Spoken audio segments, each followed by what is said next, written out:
সিদ্ধান্ত আসলে এখনও হয় নাই।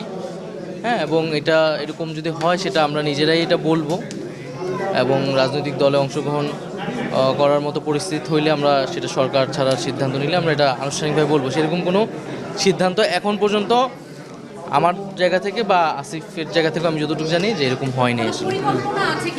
কোনো রাজনৈতিক দল গঠনের না, এখনও আমরা এটা ভাবিনি। আমরা তো সরকারের কার্যক্রমই করতেছি। তো এই আলাপটা আসছিল যখন আসলে কিছু রাজনৈতিক দল থেকে বলা হচ্ছিল যে সরকারের থেকে রাজনৈতিক দলে অংশগ্রহণ, তখন আমি বলেছিলাম যে কথার প্রেক্ষিতে যে নতুন রাজনৈতিক দল হোক বা অন্য কোনো রাজনৈতিক দল হলো, আমরা সরকারে থাকা অবস্থায় সেটার সাথে সংশ্লিষ্ট হব না। এখন পর্যন্ত আমাদের এরকম কোনো সিদ্ধান্ত বা পরিকল্পনা আসলে হয়নি।